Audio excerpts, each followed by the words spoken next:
Hey, it's Conrad Thompson. Thanks for checking out the podcast here on YouTube. Be sure to hit the subscribe button and the notifications bell. You'll get a notice anytime we upload some new content. And when I'm not asking Bruce, hey, how big was Batista's? Well, you know.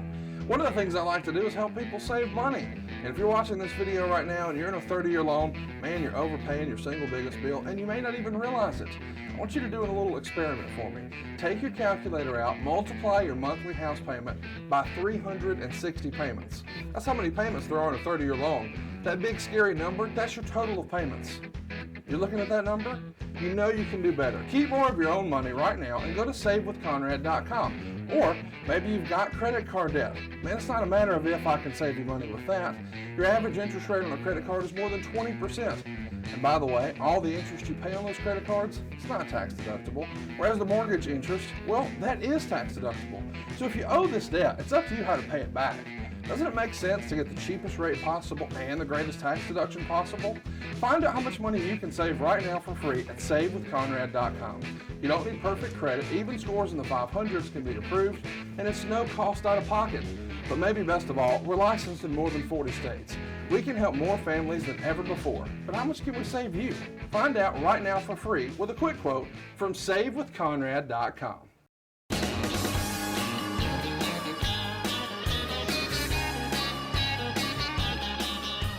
Hey, it's Conrad Thompson, and you're listening to My World. And of course, we can't do it without the Hall of Famer himself, good old Double J, Jeff Jarrett. Jeff, how are you, man? Oh, howdy, folks. Hello, Conrad. I'm just going to sit back, relax. It's Turkey week. It's Thanksgiving week. So many things to be grateful for. That's no kidding there. I'm excited. My world is... Man, the online engagement is so much fun. I've gotten several texts from folks that are actively on Monday, Wednesdays, and Fridays and Tuesdays. Don't need to throw names out, but just fun feedback. I've got a chance to people that were a part of Genesis, got to reminisce on some people that were a part of the 96. And you have no idea how many overwhelming votes, Conrad.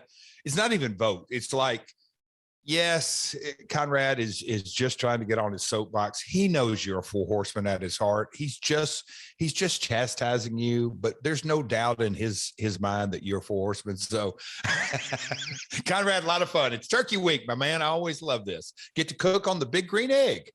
Oh, well, listen, I do want to talk about the big green egg and turkey, but before we do, I think we need to talk about last week. My phone blew up.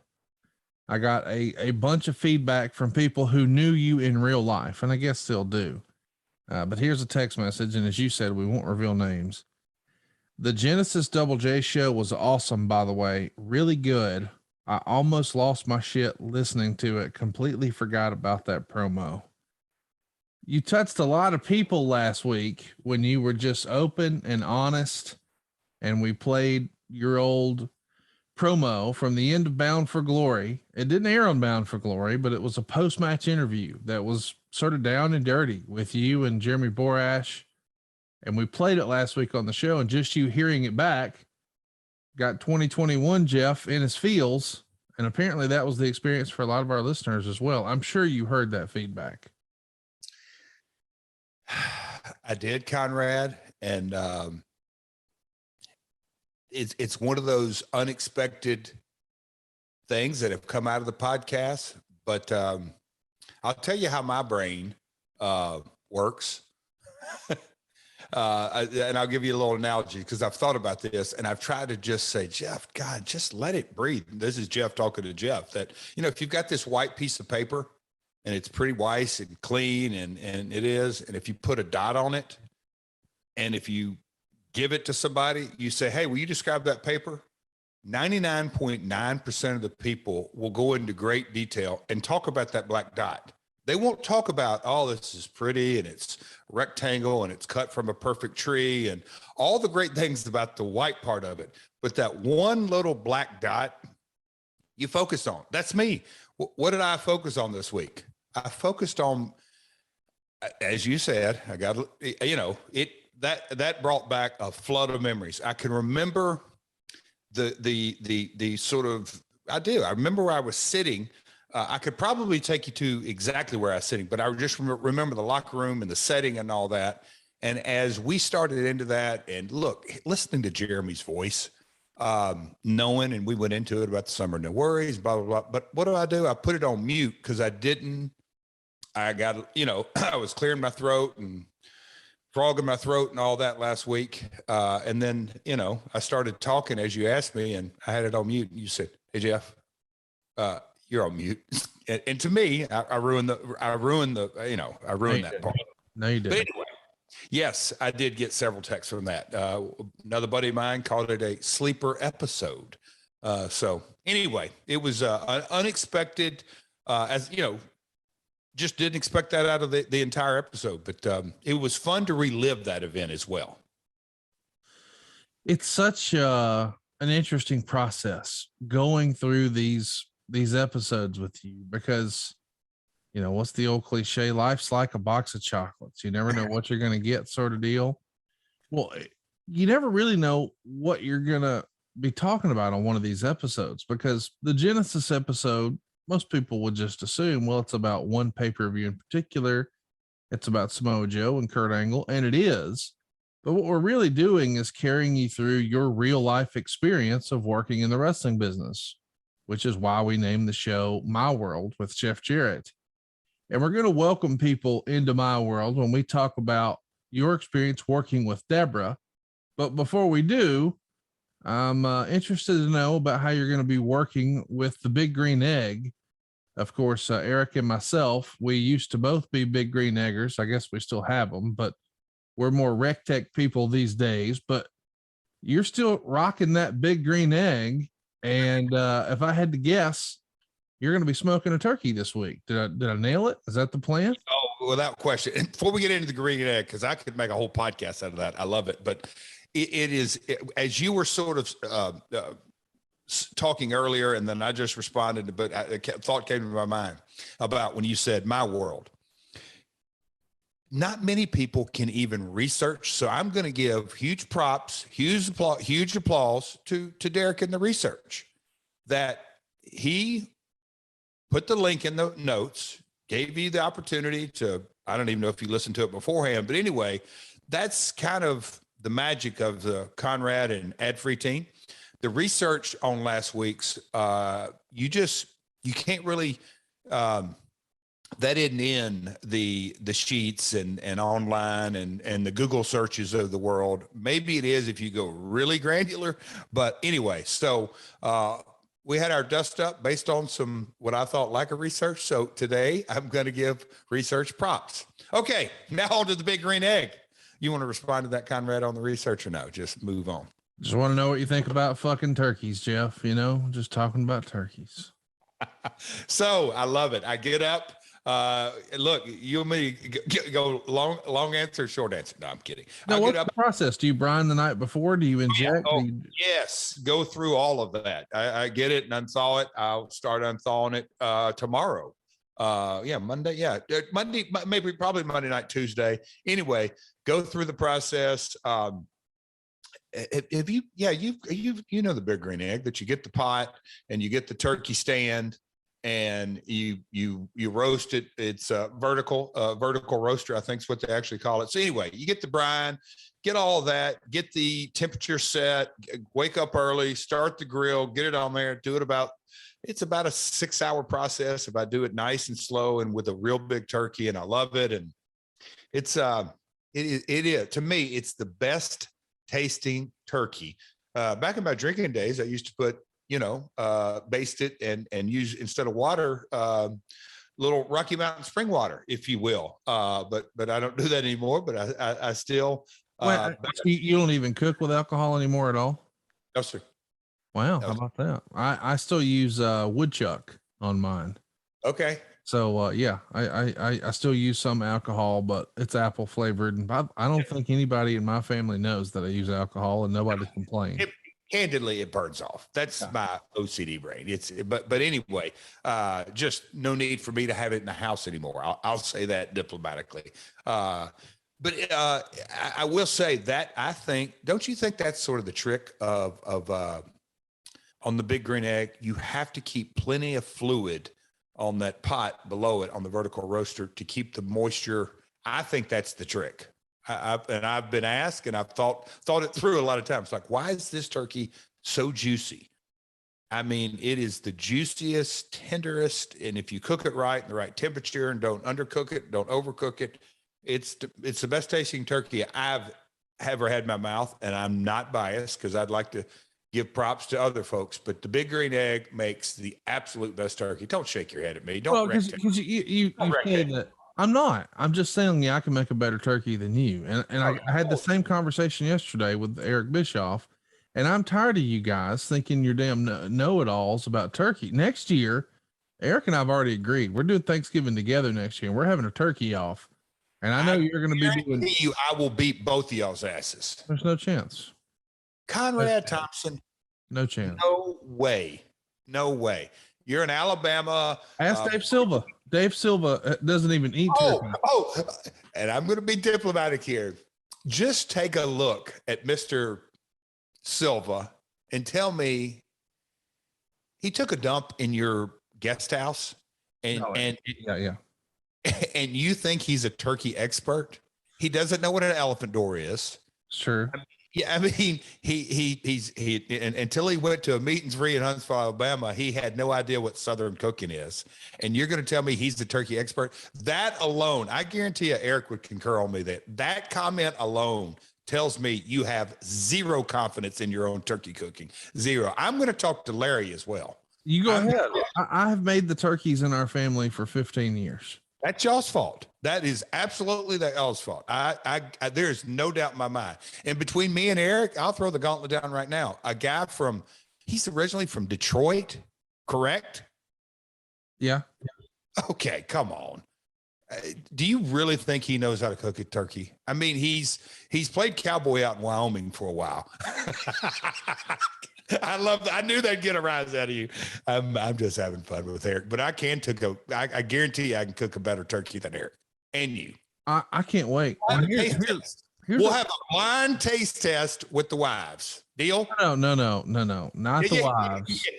We're not going to do the wives because, why? Because I have the least salesman-y wife of the three of you.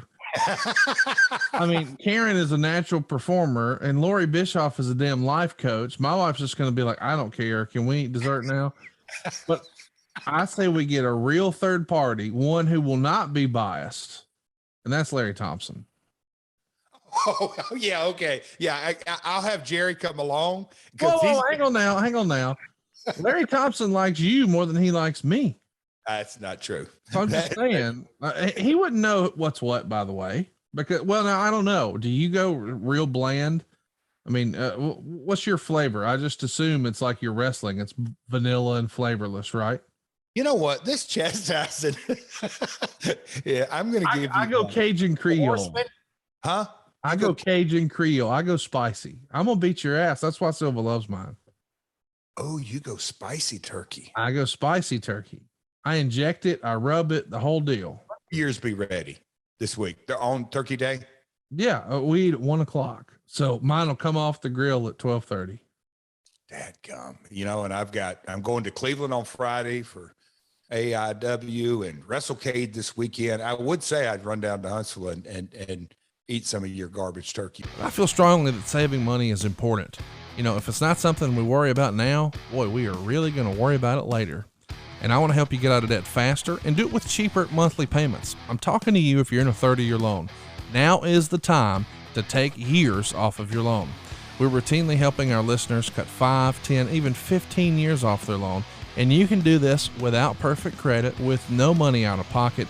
You've just got to start at savewithconrad.com. You know what, though? I'll make another one around Christmas. Okay. And we'll hook up then for sure. Let's do that. I seriously think there is a YouTube or Instagram live of me, you, and Eric having a cook-off. Well, I mean, it's happening next Thanksgiving here. And Okay. you're welcome. And you can even do if you want to. That's what we should do. We'll do the regular Thanksgiving deal, but of course, Saturday here in Alabama is Iron Bowl day. It's Alabama Auburn. And I think y'all play Vanderbilt. Vanderbilt beats y'all every year, something like that. So what we could do would be on that day, we do a new round of turkeys, or we could just do turkey breasts, whatever you prefer. But I've got Traegers and Big Green Eggs and Rectex and the whole deal here, and Vision grills. I got 7 grills at my house. My point is, you could make one here, so you wouldn't have to worry about, well, mine don't travel. I can hear your excuses in the distance. This is getting irritating. Can we go to the lake and look out all across the beautiful Tennessee River? Oh, next year, yes, you're right. We'll do it at the lake, and yes. I'll have 3 grills set up. I'll have you a Big Green Egg special for you. Now we're talking. And Eric will have his Traeger, and for that matter, I'll make mine on a fucking hibachi. I'll just beat both of you so bad. Probably not a hibachi. Boys and girls, we've had a lot of fun BSing here today, but we are talking about something that I'm pretty excited about, because right before we clicked record, you said, Connie, I didn't know what, I'm paraphrasing, Connie, I didn't know what to expect with this topic, because I just thought, well, you know, we got to do a show this week. It's Thanksgiving. We'll come up with something. And the topic is working with Deborah. But you took something away from the notes that we're going to get into today. Let's just jump into it now. Deborah Marshall, born in Tuscaloosa, Alabama, Roll Tide, in 1960, grows up running track. She's a cheerleader. She's even the homecoming queen. Of course, she goes to college right there at the University of Alabama, Roll Tide, and then became a flight attendant. Somewhere along the way, her mother met Steve McMichael, who was then playing for the Chicago Bears. And of course, that happened on an airplane. She sets him up on a blind date. They get married in 85. And then in 87 and 92, she won Miss Illinois and Miss Texas. She really did have a pedigree in these beauty queen circuits. How about that? And so we'll dive right into it. All of that backstory. Now, look, I knew she was from Alabama, but I mean, accent wise, you can tell she's Southern. But I had no idea of the mom setting it up. I knew she's a flight attendant, but I know from a non-sports fan, and I'm a college football fan as well, but a professional football fan. You ever heard of the 85 Bears? Yeah, they did okay. That's when they got married. I thought, that's interesting. I didn't know that about her history, or her and Steve's history. That was, and again, maybe that's my sports mind junkiness, that I'm like, oh wow, that's interesting. Didn't know anything about that. But I did know that the beauty queen was legit. I think Kevin Sullivan, the devil, not our bud, Kevin Sullivan. Shout out Sully on his bike listing. Riding, don't wreck. He better be riding that bike, because Cody's gonna whoop his ass. I saw something about that on social media the other day. So I hope that Sully's going uphill to get ready, because Cody's got big plans for him. That's right. Anyway, yeah, Kevin's the one who, because I literally, we've sort of touched on it on the Four Horsemen episodes. Walked in the door at WCW, had no idea, and Kevin Sullivan lays down the program with me and Flair and the Four Horsemen, and he glanced. He didn't even go into any much detail, like, "Hey, we're doing this," But see, I had watched. Let me back up. I think I'm getting all over the place. I had watched Nitro, obviously, before I'd come on the launch and everything, and I used to think, man, there is Willie Galt's teammate. There's Walter Payton's teammate. There's Singletary. I could go through a bunch of the Bears, and he's got a little dog in his hand. That's my very first impression of Mongo McMichael in the wrestling industry. A, he's not wrestling. Yeah. B, he's a commentary. And C, he's got the littlest, wiriest, rattiest looking dog. I didn't get it. But that was like the first sort of my introduction into the McMichaels. That when I arrived, hey, his wife's here, and look, I saw in the research, I didn't realize she appeared on camera so many times prior to coming out with Steve and the Four Horsemen. Yes, she's a plant in the crowd for You would also see her be one of the many valets that Hulk Hogan and Randy Savage used a few times. And then eventually she's put into a storyline where Rick is constantly hitting on her while she's at ringside. And it's all a ruse because they're trying to work a little program with Kevin Green. And we would see eventually Mongo becomes a horseman, unlike you. And then Deborah, Woman, and Elizabeth are now going to be like the horseman valets as the story evolves into the NWO debut. When did you first like catch a glimpse of and put two and two together? Okay, that's Mongo's wife. I'm sure it's from watching Nitro, right? No, when I arrived, that's where I'm like, did I? Oh, you didn't know until you're there. No, that's when I looked at the research and I was just, I didn't completely get into it. Look, I knew Alabama and I remember her later talking about she was a flight attendant, but her and Mongo marrying during the 85, that season and how they met, had no clue on that, had completely missed. And I was you know how I am. I rarely miss a live wrestling show unless something's going on. And nowadays I can DVR it, but back in those days I couldn't. But I didn't know she appeared on camera and the Kevin Green and all this. My first introduction was when I arrived at Nitro in October of '96. That's the first time I saw her, not just on camera, but just that's the first time I ever knew that, okay, she's part of the business. Had no idea. So what do you remember about that first meeting? I assume it's with Mongo. You're backstage at a Nitro or what have you. Just carry me through the day. Yeah, just that. Okay, his wife, and she's a valet, and that was really about it. Remember, these are the first. For the first, and you'll know better than me after doing the episode. I'd say the first 60, 90 days, it was all about me and Rick, and or at least that's where my mind was. That's the story, and I had I just thought me, Arn, Deborah, Mongo, the group, Benoit, all of that was going to be working together. But I had no idea that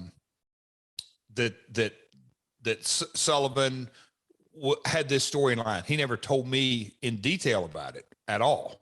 Just, hey, we're going into this, and that's about it. So walking through the first day, I couldn't tell you the first Nitro that she walked out with me.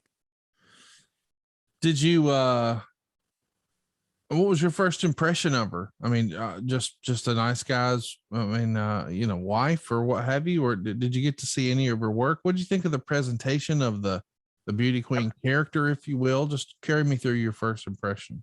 So growing up in Tennessee, Sherry Martel was one of the ones that, very rarely, and look, I knew Miss Elizabeth as Randy's girlfriend and wife, not as who we later saw as the manager of the Mega Powers. The contrast, and the girl that worked at the gym in Lexington, Kentucky, who traveled with Randy, and now, I think in a lot of ways, Miss Elizabeth, I think she attracted in a lot of ways, and I know Vince is so good at really accentuating the absolute, even if there's not I don't say a lot there, but just one thread. I mean, Liz didn't talk, Liz didn't work. I mean, Liz was just at ringside and George Animal Steel and all that whole storyline. So in a lot of ways, Liz was a trendsetter, and I immediately, when I met Deborah, okay, she's a legit beauty queen. So I hear, and that's how was Liz a trendsetter? Because she didn't do anything. Yeah. Okay. Yeah. I mean, I'm trying to say that diplomatically, but what was her skill set to in-ring product? None. Okay. But think about to me as a fan, I just thought the entire, all of it, the wedding, her being in Randy's corner, and George Animal Steel storyline, and her managing Hulk and Randy, and the presentation that WWF did, it was so different than any territory wrestling that I had ever seen. I had seen Sherry Martel, or you name it, Baby Doll, just the different skill sets of cat fights, if you will. You didn't see Elizabeth in cat fights. And I didn't think we were going to see Deborah in cat fights. It was just, my first impression was, okay, here's a beauty queen. Okay, that's her skill set. And that's no disrespect. It's just, okay, she doesn't wrestle. And you can tell she's not a loud, boisterous, charismatic where she's going to draw heat. And, by not being able to, quote unquote, sell, does she have that Elizabeth charisma to, Elizabeth was a real baby face, in my opinion, and never threw a punch. Rarely, you know what I'm saying? A real baby face by standing there. Yes. Okay. Yeah. Why you? I was just wondering because you started and stopped a few sentences about Elizabeth, and I was like, he's trying to find a way to communicate something, and then I was like, okay, I don't think he wants to say it. She didn't do anything, and it got you. That's it. I think there's a running thread through when you look at. Well, that's not what Deborah was trying to do. I mean, Deborah was trying to be a heel. Deborah she was playing up that shrill voice, and she had those mannerisms and that face. She was not trying to be Miss Elizabeth. She's carrying around that dog and wearing those gloves. Buddy, those gloves are heat. For sure. She was trying to be a heel persona beauty queen. Yes. Yeah, for sure. Okay. Have I not answered the question? No, I just didn't know how we started talking about Elizabeth, and I thought you were going to bring. Oh, I got you. Bring it around. Yeah. No, I was doing when I first saw her in WCW, it was like, okay, Liz is here, Deborah's here, Woman's here. I may be missing some others, but none of them, and maybe I don't want to say my generation, but none of them, they were all valets, and I don't want to say the loudest talkers. And, Sherry Martel could talk. She could work, and she could bump. And those three ladies couldn't really do that. Would they have had a spot? Would Jerry Jarrett have found a spot for them, or would they have needed to learn how to bump or cut a promo or what have you? Because to your point, that didn't really exist in territory wrestling.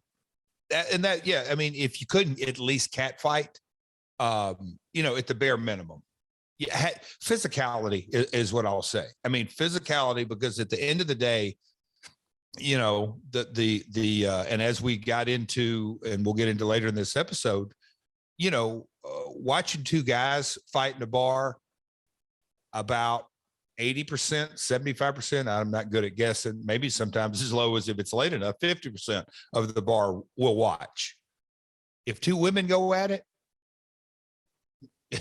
the entire place, it's just because you don't see it as often.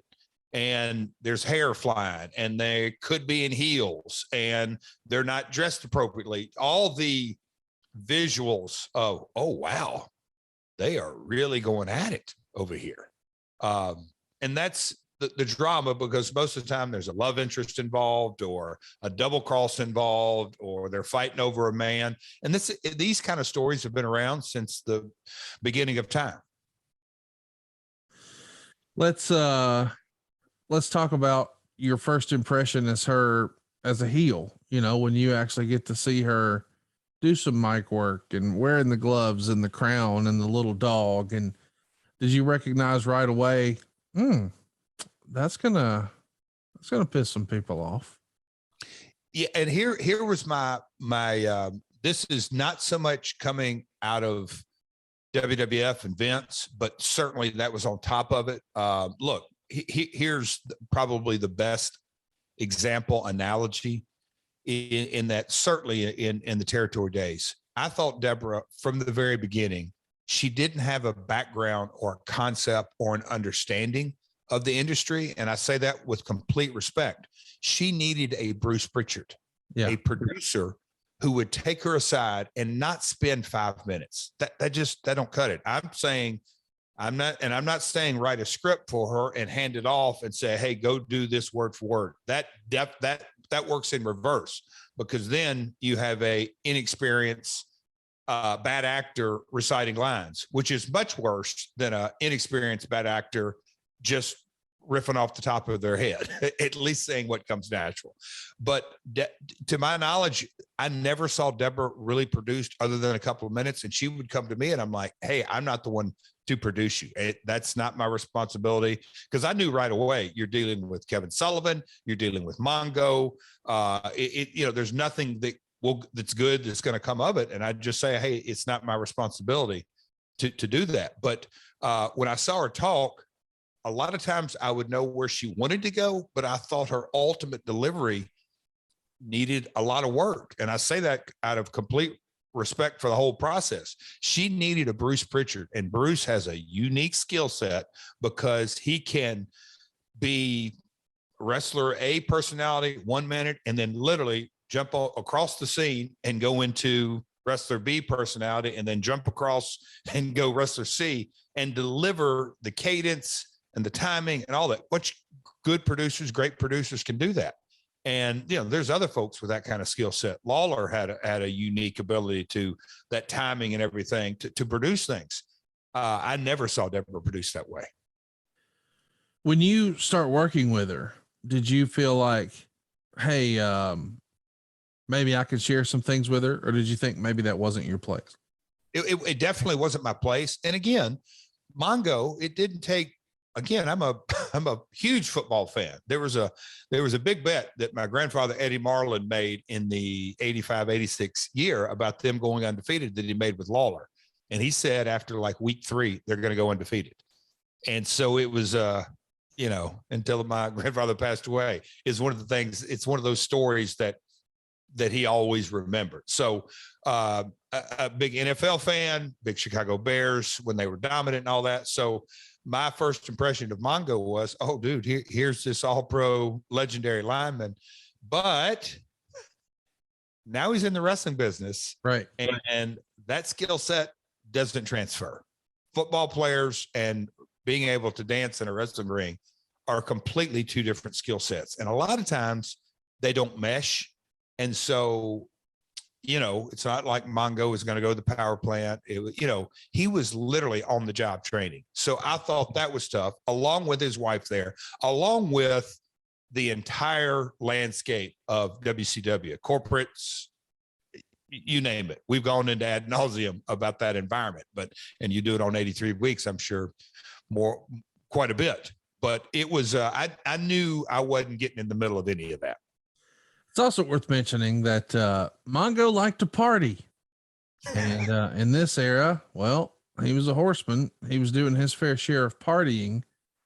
You've got two quote unquote civilians, as much as a superstar NFL player and a beauty queen can be considered civilians.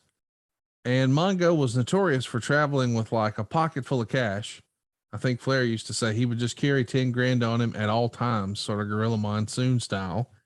And as the legend goes, he started missing some things, maybe partying out a little too much, and eventually there's going to be some problems. Do you remember seeing issues with Mongo and Deborah in real life behind the curtain? I never did. I never saw anything. It was, I don't want to say it was implied, but there was, there's something going on there, but I never saw anything. And that's not just, hey, hear no evil, speak no evil. No, I never saw anything. It was a very professional work atmosphere. I didn't see anything, but I definitely heard, okay, they're having issues.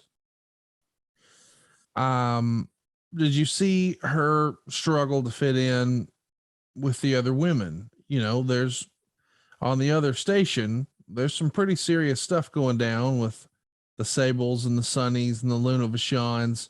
They're not having the best experience together. What was it like here as far as you saw with Liz, Woman, and Deborah? Very professional. And Liz, again, where she had been, the main event right up there with Randy and Hulk and that whole scene, and, Woman and, Nancy, I don't say grew up in this business, but a lot of ways in her, didn't she break in like in her teenage years? Yeah, she grew up in it. You had it right. Yeah, that's what I'm saying. Is so with that, and again, Liz was Randy's wife before she was Miss Elizabeth. So there was a depth of experience with those two. And so Deborah, working as a flight attendant and Mongo's wife, and then the pageant winner, there was a bit of, I'll call it sophistication that I didn't ever witness anything other than, yep, all's well. Chat me up about the travel situation here in WCW. You're going to be on the road, away from home, away from your wife at the time, Jill. And now you're on TV. And when some of y'all's casual friends or acquaintances or what have you, or just people in Hendersonville are going to check out what Jeff's doing, all of a sudden Jeff has a pretty lady tagging along with him. Does that even come up at home, or does she understand, honey, it's wrestling? I think we've touched on this. I had my first date with her the week I had my first match, and the understanding of the industry in the business that, it's the old wrestling fan. Well, that was fake, and that was fake. Oh, and that's now that's real. It's across the board. It's to use the terminology, it is sports entertainment, but it's a television show. It's we say all that, but it's still that anomaly form of entertainment that, oh, wow, he's here on Nitro and then he's here, there is difference, but no, she never had an issue. None. Zero. Chat me up about your experience in working with Deborah through this whole, is Jeff or isn't he a horseman? You're going to be in a series of matches with Mongo, whether it's tags or y'all are standing across the ring from each other, but Deborah becomes a bigger and bigger part of that. Overall good experience. I'm just saying, when we put a button on your WCW run with her, tell me what you remember. My 4 horseman run, the main 4 horseman run. Yeah. And that's how we refer to it here on My World. Don't shake your head at me and chastise me. No. Here's the yin and the yang of it that I believe, look, I think, was this you we were talking about, Conrad? No, who was I talking to this about? Anyway, had me and Rick had the program got to the point where I wrestled Rick and mentor, mentee, however you want to say it, Nature Boy, if we would have gotten to that, I think it could have been a career changing moment just in the whole grand scheme of things. It didn't happen. But I think we would view this whole story of Deborah and Mongo and, Benoit and the different pieces of the puzzles that we've sort of woven in here as, that's how we got to that payoff. And so the Mongo, Jeff, Deborah, U.S. title championship, all of that I thought was done pretty well considering all the circumstances. Here's it's having the skill set that I believe, and it's not just me, that others have. I think Miz has, there's other folks that can take care of themselves, take care of their opponent, and a valet or a manager at ringside, lots of moving parts. So I guess either it's a good thing or a bad thing, but Deborah not being able, look, her skill set of verbal skills, I think are limited, but I don't think it's all her fault because she's never produced. We went over that, but her inability to take a bump. And I say that I'm not talking about, a suplex off the top. I'm talking about cat fights and bumps and a la Sherry Martel with Harlem Heat, that type of stuff. Her inability and I'm not saying that she wasn't willing to do it, but she just wasn't trained. That greatly prohibited things from going to the next level, because who cares what happens? Ding, ding. You're going to have some, you got to do the build, but everything's built to a finish. And when you can't have her involved in physicality on the finish, the story is just much more difficult to tell. And that is something that, as good as a promoter may be, Vince is the very best. You know, at the end of the day, he got a boatload of mileage out of Liz, but there was never any, you know, huge payoff with her character. And that's okay. Some don't. But with Deborah, so you're saying put a button on this Horseman run. I thought it was a great avenue to weave through the story, but we never got to the story, because the real story is Jeff a horseman? And Flair, the Nate, says that he is, and then I turn on him, and we have our series of matches, and he beats me and moves on, and I'm never ever to be seen again as horseman material. But we just didn't get there. But it was above average, I would say. I mean, I'm happy with it, but it just, again, it's not her fault that we didn't get to have the huge payoff. But I thought we had some entertaining segments. And again, I'm going to go back to her. Can you tell me one promo that you said, oh shoot, that was a hell of a promo by her? No, she was usually involved in your segments, and I just switched it over to Raw. When Sure. I saw you, I was gone. Thank you. So folks, next week on My World, we're going to be Hey, so eventually you do leave because it's October and it's time. But the story would continue for Deborah and Steve McMichael. Somehow we involved Bill Goldberg into the mess, and then she moves on to Alex Wright, and then she's gone from WCW. And the rumor and innuendo is when the relationship ended, well, so did her employment with WCW. Eric said on 83 Weeks that she was just there to be there with her husband in the beginning, but as her role changed and grew, in Eric's opinion, her head got a little big. She maybe thought too much of her character. She was a little too high maintenance. Did you ever get that vibe in working with her at all in WCW? And here's another thing that research brought to light. I had no idea about the Goldberg. I don't recall it. Obviously, I went over to WWF and before Goldberg was Goldberg. I mean, this is, December of 97. So when you leave November and December of 97, Goldberg's involved there. So it's before Goldberg's Goldberg. Oh, okay. When did Goldberg's streak start? He debuted in September of 97 and didn't lose. Oh, then right afterwards. Yeah. So he's a new character, but no one cares. He's just a guy winning against Mongo. Nobody gives a fuck. He hadn't won the U.S. title yet. Nobody's cheering. There's no Goldberg chance. He's just a big football goof trying not to hurt Mongo. Here's what I'll say. If you would have asked me prior to me reading research, hey, when you left WCW, what happened with Deborah? And I'm going to say they let her contract expire. Yeah. Time was up, and I would assume her, Mongo, Eric, and anybody else in that organization knew that when that contract's up, it's over with. Yeah.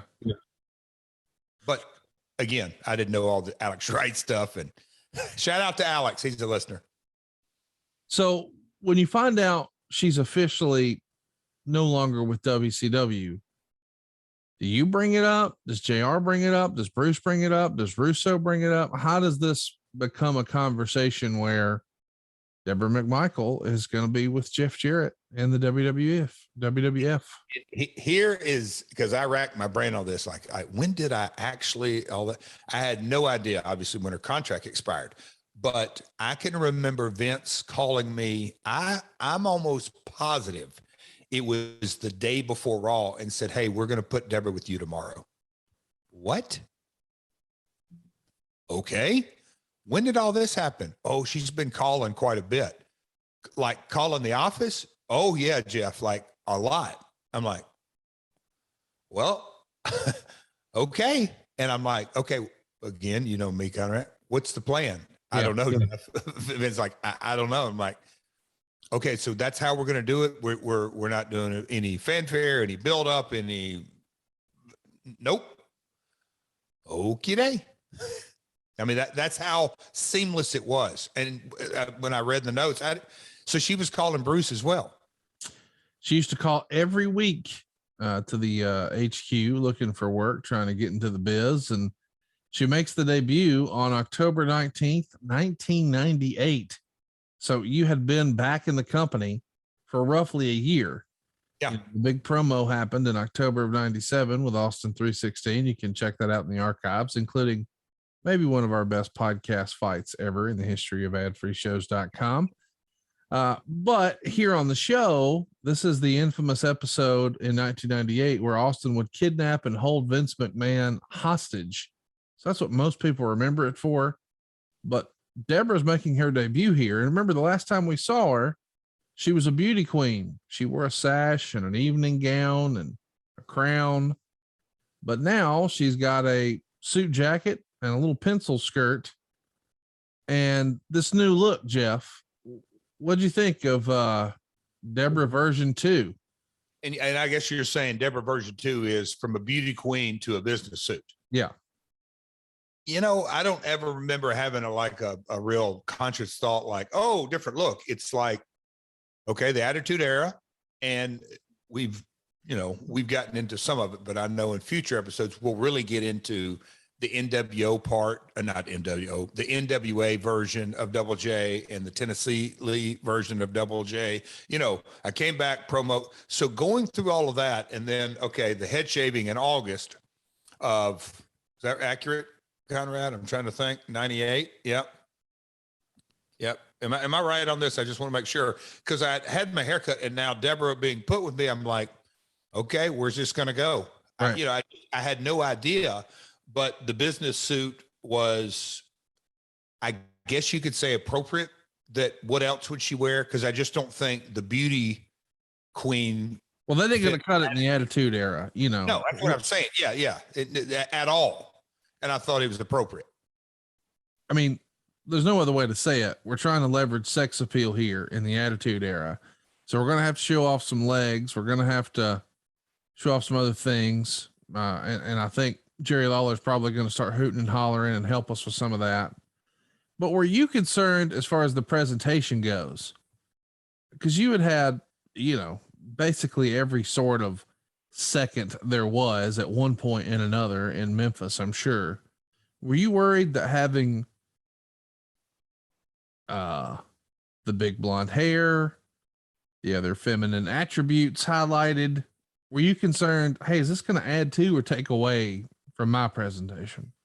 So, okay, I didn't know where you're going with that. And by the way, I really didn't have that because as a babyface all in Tennessee, but we had others on the other side, that managers, Dirty White Girl, there was all kind of female managers that would ultimately get in cat fights because Miss Texas had to have an opponent. And that was sort of the whole thread. But no, so Don't Piss Me Off had just sort of started, and her being in a business suit, and I'll call it, I don't want to call it a business manager, but that's kind of the relationship that me and Russo, not Vince McMahon, Russo.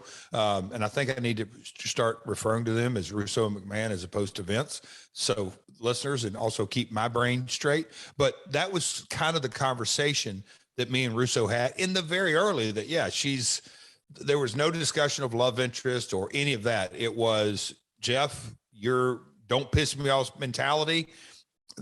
She's in accompanying you that, and look, y'all are out there to win matches. And that's sort of the mindset. Cause I knew I had the conversation with Russo, her interview skill sets, we're going to have to produce that.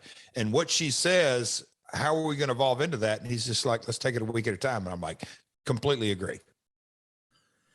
So it's the height of the Attitude Era. I mean, this debut episode where she's debuting is the episode where Steve Austin would hold a gun to Vince McMahon's head and pull the trigger. Of course, a little flag comes out that says bang 316. Vince pisses himself, but that's where we are. And a lot of that credit for the success of the Attitude Era gets lumped onto Russo. Was Russo a big Deborah fan? Do you think he would have been a big proponent of, there's only so much we can do with that Southern accent, bro. We got to get the puppies. And if he won't let us see the puppies, we'll hate him, Vince. You got to take my word for it, bro. Is that pretty much the gist, you think? Well, and here was something that before the episode started is that when you sort of look through, and it's not just the Attitude Era, you can look at the Hulkamania era. And very much, and I guess what I'm saying is the yin and the yang of character development versus matches. And when they get out of whack, literally, I think if you have a scale, I think character development has got to weigh a little bit more, sometimes a lot more, to get you to the dance. But in this era, it wasn't so much about, yes, Austin and McMahon had matches and all this, but the thread and the storyline was the boss McMahon versus the hardworking employer battle, Austin McMahon. And so everything was about character development. And so Russo was a huge Deborah fan because, the sex appeal, which is the low hanging fruit, but okay, how's the yin and the yang? The what you referred to earlier, and I'm going to tell you that me and Road Dogg and how all that organically was like, oh no, don't let them see them. That all came out of spontaneous listening to the people. That wasn't so much. Now Vince saw it, obviously loved it, and went with it, and then wrote good stuff to follow up on it. There's no doubt. But in the beginning, right there was sex appeal, and Jeff, you're, however you want to say it, the don't piss me off, go out there, but we're going to use these assets, but it's a part of the package. That's how Vince looked at it. Here's the package we're going to go with. We should mention, it's a weird era, not just for wrestling, but for you personally. You mentioned you're fresh off a haircut. You've now got the don't piss me off thing. You're starting to wear some silly glasses. It's an overall of a look. And now you've got, a second with you. And so does Al Snow. He's still carrying around that head. And you guys have a match, and somehow the head was distracted by Deborah, and that allowed you to smash your guitar over Al Snow's head to get the win that night. And when Deborah debuts, it's speculated in the Observer that they're probably doing this as a way to build an opponent for Sable in a program together. Of course, Sable had really caught fire by 1998, and she was one of the more featured attractions, guaranteed ratings. And with Deborah, it feels like, okay, well, maybe she could be a potential heel candidate. Did you think in your mind that, hey, we're probably going to be doing some mixed tags? And did you start sort of like you did with Dirty White Girl a minute ago? Did you just assume, well, that's where this winds up? There's going to be something here physically, right?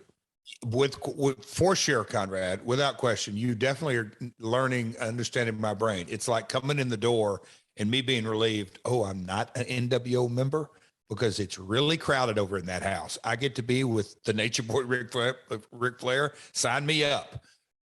When you during this, we'll call it, and a lot of times, or I mean, a lot of ways, I don't know if you agree. Wasn't this like, I mean, to me, this was peak Attitude Era, like really peak. Austin McMahon were red hot. Rock coming into his own, Mankind, just DX, all that kind of stuff is okay. I'll be over here in the, we'll call it, you have your main event stuff. You maybe have some, I don't call it blood and guts, but the brawling stuff. But over here in this Sable, Deborah, sex appeal storyline, I'll be the anti-guy on that with the attitude and all that. Yes, sign me up for that. I saw a great opportunity to be involved in some successful stuff. Yes. Your first match together on pay-per-view is at Survivor Series. You're going to lose to Al Snow in the first round. Thank God. You and Goldust begin a program, and at Rock Bottom in the pay-per-view in Vancouver, we've got a match. It's Goldust versus you, and the loser of the match will have to strip. And in this case, thankfully, it won't be you stripping, but Deborah will have to. And this even includes where Deborah comes out during the match between Goldust and Owen. She's got on a long coat and she flashes them both. Of course, she's wearing her bra and panties, but it doesn't distract Goldust. But it does distract Owen, and that gets Dustin the win. I got to ask, we're taping today because we had to make sure that you had a chance to go to church this morning. And that's been a big part of your life for a long, long time.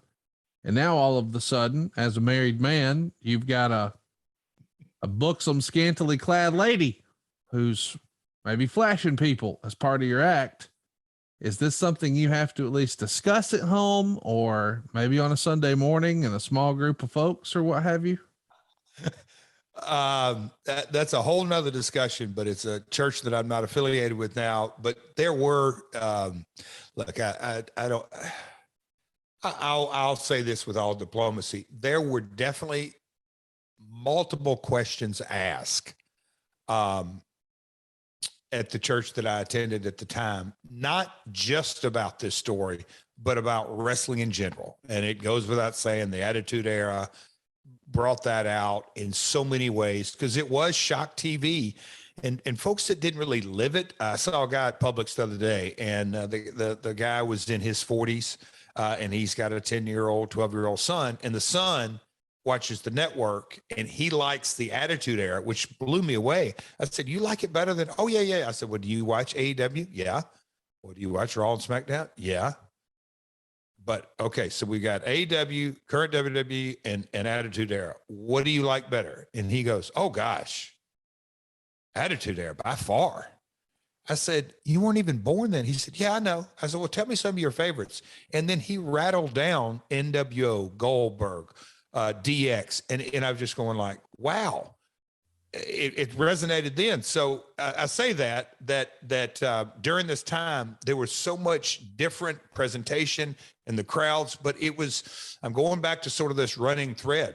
The character development in the 90s is just drastically different than it is today. And I'll say, I think there's a huge void in today's wrestling on character development. For whatever reason, that's a whole nother podcast, a whole nother story. But yes, at church, during that time, I was asked.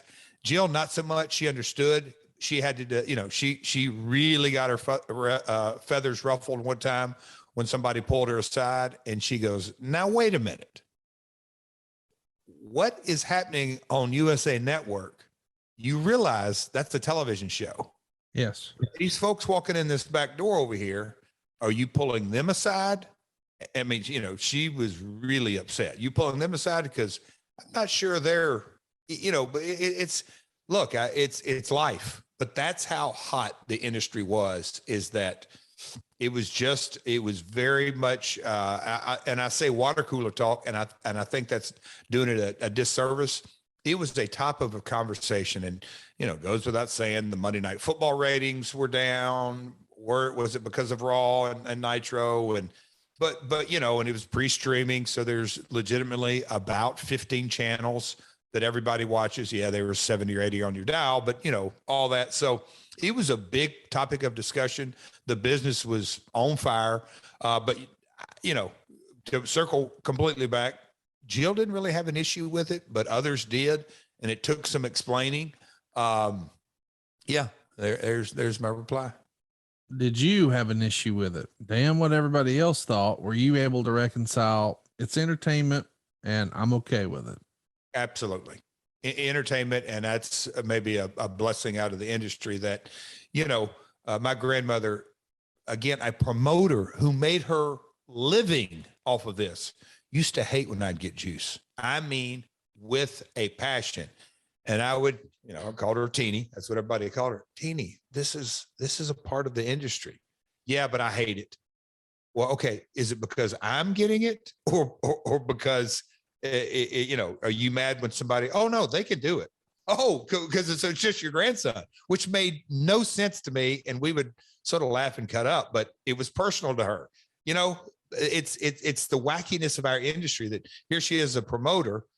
Anyhow, I'm going down a rabbit hole, but I didn't have an issue with it at all. I was going back to, when you think about, and if you watch me and Goldust match back, I don't want to say it was a cold match because it wasn't, but our feud wasn't a feud.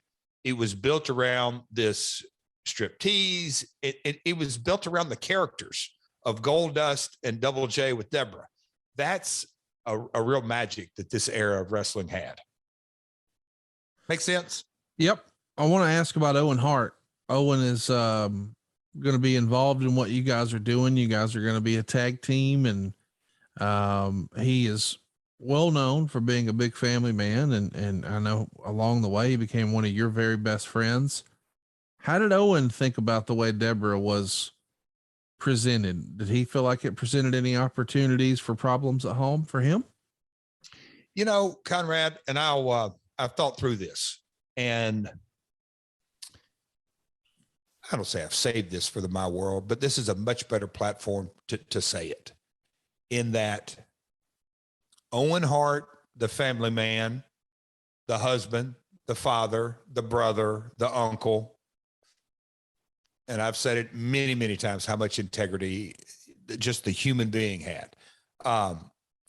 No, he was not a fan of it.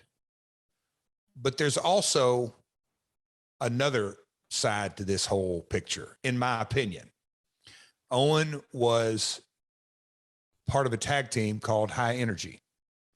I think it's safe to say he wasn't exactly excited about wearing that outfit and walking out with a human being with a bird.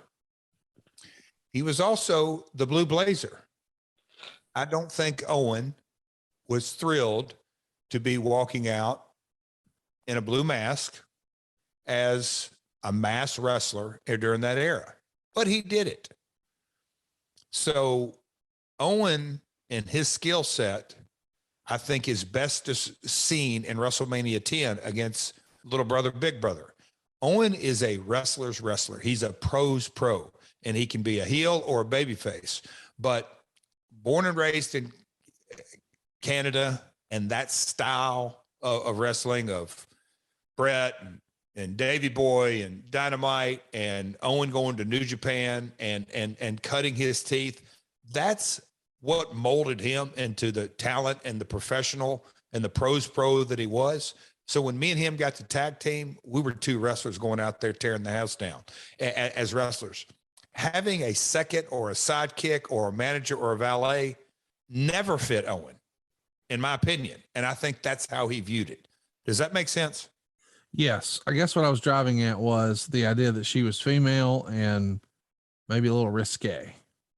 Oh yeah. He wasn't a fan of it. No, I mean, he wasn't a fan of it, but like Vince, both Vinces, McMahon and Russo, there was one Raw that, and I guess we had forgotten to hold hands, me and Deborah to hold hands, walk down. They liked the dynamic that they're not lovey-dovey at all, but they do sort of hold hands walking down to ringside. They sort of like that. I'll call it, he was just like, what is their relationship? But it's business. And then as we got into the puppies, we'll get into a minute. I like that. Anyhow, I'm telling you, this is a funny story that for whatever reason, it really wasn't done on purpose. I just went through the curtain, and maybe Deborah was a few steps behind. I didn't hold the hand, and we didn't do the beauty shot at the top of the ramp. I did the beauty shot by myself and kept walking. Well, both Vinces made it a point. No. We want the shot of y'all holding hands at ringside, at the top of the ramp, doing all this. So Owen would always rib moving forward. Hey, you guys hold hands. I'm like, Owen, the music hadn't even been. I don't care. Get ready. Hold hands. As a joke. I'm like, and Deborah would actually chuckle like, just stop it. Owen's like, hey, Russo, come here. They're not holding hands. It was a running joke, but that was Owen kind of ribbon on the square that you guys hold hands. I'm not a part of it, but it fit our chemistry as a tag team as well. You can, if you look at when we won the tag belts or after a match, Owen jumping into my arms and that is Owen Hart one-on-one, knowing that I got to lug his 250-pound butt, for 10 feet that I blew out at 5 feet. But that was sort of the chemistry of Jeff, Deborah, and Owen. So you wind up losing the Goldust at rock bottom after hitting him with a guitar and getting the pin, but the commissioner, who is a babyface, Shawn Michaels, reverses the decision and he forces Deborah to strip. She gets down to a thong bikini before yourself and the Blue Blazer save her and whisk her away. And it's certainly insinuated on TV that you and Deborah are together. Do you remember there being discussions about what we sort of assumed was going to happen? Hey, Deborah, time to start taking some bumps, time to start training. We're going to have to put you in a mixed tag with Jeff. Did that ever get down the road conversationally at all with creative? I know Russo loved to, okay, we're going to have a match. I'm like, okay, what are the females going to do? It doesn't matter. We'll figure it out. It's good TV. But, and, you know, to Vince's credit or discredit, he wanted something that would advertise and something that you could wave a flag about, but the actual execution, that wasn't his responsibility. And there's sort of and I've always thought at the end of the day, Vince's, and I don't call them issues, but yeah, maybe issues or discussions with talent. At the end of the day, Vince would write something and not have to think on how it's going to be executed a lot of the times. And there is where the rubber meets the road. And so, yes, there was a period here that was, okay, where are we going from here? You know, Deborah's going to be getting involved. How do we do this? I'm like, dude, I just don't see her taking bumps. She's not that isn't her skill set. I think maybe a cat fight here and there needs to happen, but look, that isn't my responsibility. That's you, Vince Russo. I think it's been said in previous interviews that in this era, she was not writing, making towns, if you will, with you and Owen, but instead she was writing with Val Venus and Test. Is that the way you remember it? Yeah. We never made any trips together. And it was, again, either I was riding with Owen or Owen had his unique transportation system, and Double J may or may not have a seat in that unique transportation system that Owen had developed globally around the world. But I rode with Road Dogg, me and Brian and whoever else traveled together. But no, we weren't riding partners. And, you know, when I saw that in the notes, I do recall, I don't remember Andrew/Test, but I do remember Val and others she would travel with. She's getting a pretty big time push pretty quickly here. And then there's a rather infamous show in Chicago at the Rosemont where Vince and Mankind face off in an arm wrestling match. The winner gets to have a kiss from Deborah. Of course, Vince wins. And you're on this same show working X-Pac and a guitar on a pole match. Deborah's got a pretty fast rising star when she's programmed with top guys like Vince McMahon and Mankind on the show here, right? When you look at this era and a 2-hour show, generally they started with an Austin storyline, maybe not Steve himself, but more often than not. And then you had him at the top of the hour, the crossover, and then you close with it. And so that was that format. And then in between was character development, a lot of moving parts, if you will. And I'll call it the sex appeal segments. And that's, you know, Deborah, Sable, we've already sort of gone through that. They were checking the boxes for sure. You and Owen are pushed as a pretty steady tag team here with Deborah as your manager, at least in early 99. And that leads to the World Tag Team title run that you just briefly mentioned. And Ivory's going to debut as a manager for D'Lo and Mark Henry. They at the time are contending to be tag title champs. And there winds up being some like 6-person brawls with D'Lo, Mark, and Ivory on one side, and Deborah joining your group. And we start to see a little bit of physicality from Deborah. I guess eventually it had to happen, right? For sure. And, you know, people that know Ivory, we went into the Hall of Fame the same year, but, you know, she's a skilled talent wrestler. But in this era, and it's, you know, pre-knockouts, pre-divas, it was just it doesn't even really resemble what we have today. And, you know, with Charlotte and the incredible in-ring ability of today's stars. And, you know, not to go on a rant, but I mean, you know, Charlotte's athletic ability is kind of second to none, male or female. And so when you look at her skill set versus the Attitude Era women, it's radically changed. And, you know, even though Lisa Ivory came in as a wrestler, they made her a manager from day one because of the programming model. So yes, Deborah started to get physical here. Her first wrestling match happens in Alabama, of course, right up the road from where she was born. Of course, she's from Tuscaloosa, and the show was in Birmingham. It's a Monday Night Raw on February 15th, 1999. You guys are going to team up, and on the other side of the ring, it'll be Ivory and D'Lo. The match ends in a no contest. Ivory does get the guitar treatment because, well, Deborah needs to get a lick in here. She's working with some really skilled in-ring competitor. You know, Ivory, the real life Lisa Moretti, has been in the wrestling business forever. So it's about as perfect of a opponent for Deborah, a dance partner, if you will, as you could get, right? Again, protecting, accentuating the positive and diminishing the negative, and surrounding the dance with the right dance partners. But definitely, you know, from Vince McMahon all the way down, they realized Deborah's assets, strengths, and weaknesses, and you know, her, pardon the term, work rate just wasn't there. But that was okay. She was an integral part of the show. March 22nd is the go home episode of Monday Night Raw for WrestleMania 15. And we get a match with you and Owen taking on Gangrel and Edge. And it comes to an end when Public Enemy, yes, that Public Enemy, interferes, attacks both of you guys. Somewhere in the process, Deborah winds up getting a bloodbath. What do you remember about that day? That said to be something that she was at least talking about beforehand.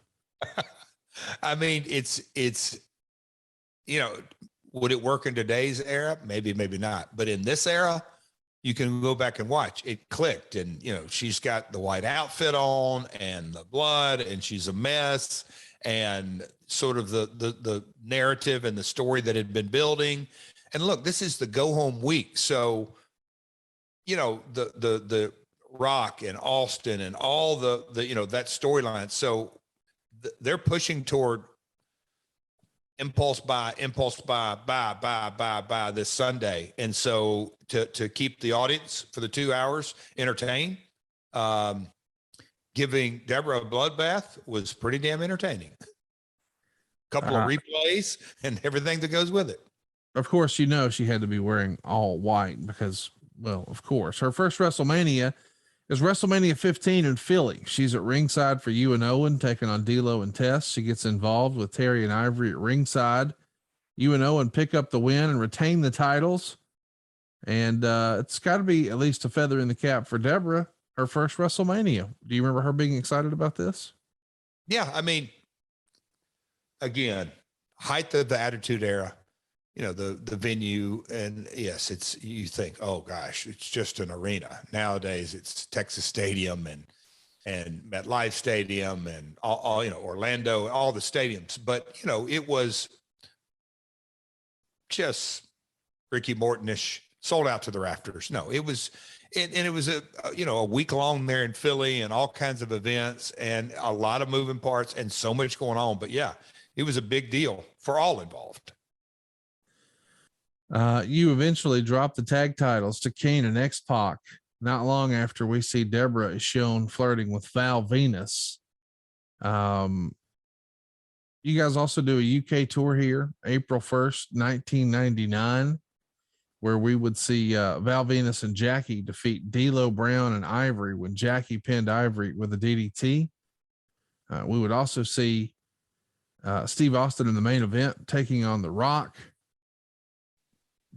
But it's kind of interesting that, at least perception wise, it looks like maybe there's trouble in paradise with the pairing. When did you start to think, hey, we might be winding this thing down? Did you think that on this European tour? No, I mean, because again, outside of the main event storyline, the episodic nature of, you know, the pay-per-view is 4 weeks ago. Let's back up because we know where we're going. We got to have that advertised. So maybe the top two matches were set in stone, if you will, or advertised. But there was, again, so much character development involved, and the I'll call it the package of Jeff, Owen, and Deborah was strong and had a lot of different ways to go. You know, whether, and I don't say it was ever talked about, splitting up me and Owen, or is Deborah gonna leave and go to Val Venus? Just lots of different options. But this was the tour when to do the sidebar that I referenced not long ago. I don't know what episode that was, but after WrestleMania, flew overseas, and this is where during this time, Paul Bearer looked over at me and basically gave me the heads up that Steve and Deborah had started their relationship, and I don't want to talk about the relationship. That isn't what this is about. But from a business perspective, I'll say from my world, pardon the pun perspective, I did immediately go say, okay, if that's going on, it ain't long. Well, that's I wanted you told that story before, but I just know it started on your way to that April 1st, 1999 show in Germany. April 2nd, you're in Sheffield, England. April 3rd, you're in Newcastle. There's 16,000 fans or 10,000 fans there. Birmingham has 12,000 fans here. Lots of sellouts. And it's a loaded card, you know, Steve Austin and the Big Show and The Rock and Ken Shamrock. And it's the WWF at their height, arguably. But it does feel like you knew, based on that Paul Bearer story, you would relay it on a prior episode. Well, what's that mean for me, right? Me at this time, it was okay. Where are we going with Jeff, Deborah, and Owen? Yes. That was the immediate question was, okay, how's that going to factor in? As you just referenced, I mean, the overseas tours had generally always been good to really good, but not to this level. I mean, it was every arena legitimately sold out before we got over there. That Birmingham, Jesus, that was some, I mean, you talk about the Stone Cold Pop, his music hit. I mean, just as I sit here today, 35, 36 years into my career, I'm really glad I got to experience the business under those circumstances, because, and I don't want to say the rock star kind of vibe, you know, the people waiting outside hotels. And I, this sounds like such an embellishment, but you know, when you have 500 to 1,000 people at 3 a.m. after a 3-hour bus ride, waiting out your hotel because we know we're coming there, the business is hot.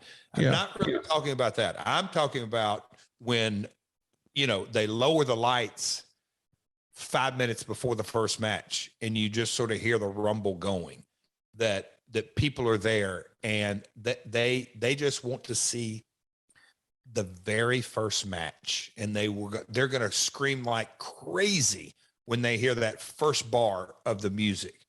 And that first match goes out there and gives them 10 minutes worth of action, and the good guys win and the people erupt, and that ring announcer gets in the ring and says, "That was great. Are you guys ready for some more action?" And just that comment, the people come unglued. That kind of stuff makes a lot of the road miles and the hard trips and the workouts in the gym and the bumps in front of 50 people and all that kind of stuff. That's sort of what makes the performer in me and maybe others tick, is living through that kind of stuff. So, man, the business, God almighty, it was red hot. But back to the podcast. Yes, I knew, something's going on. April 19th, 1999. You guys are back in America. It's a Monday Night Raw. There's going to be a match scheduled, Road Dogg versus Owen Hart. But something happens with a promo that, well, makes Deborah an even bigger star. Let's take a listen. Kiss her friends anytime, JR.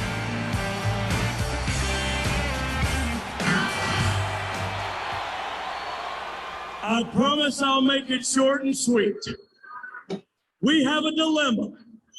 You think your tag team, as I call them, Canadian Country, are the #1 contenders. Well, these people, Mr. A double crooked letter and the D-O double G, see things a little differently.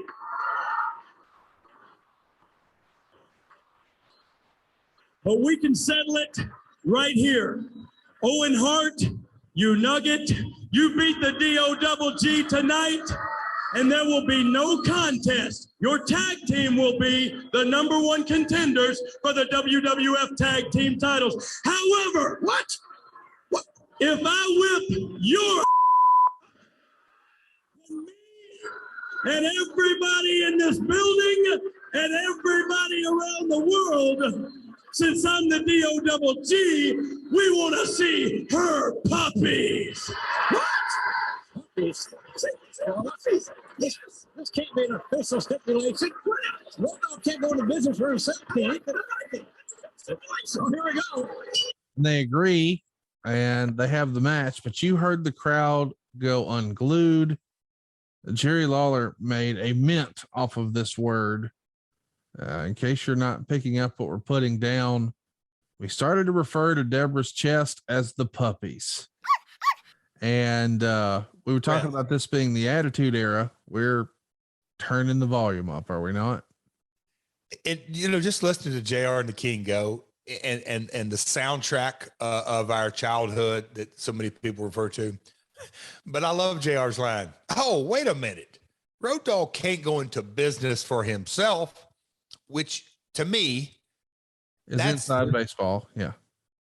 But it's, well, okay, maybe inside. But what I'm saying is that made Jerry's enthusiasm the yin and the yang they had. And they didn't have to rehearse it. They didn't have to practice it. But Jim knowing how to position the entire scenario of, oh, wait a minute. Hey, he can't go into business for himself. And then Lawler just rah, rah, shish, boom, bah.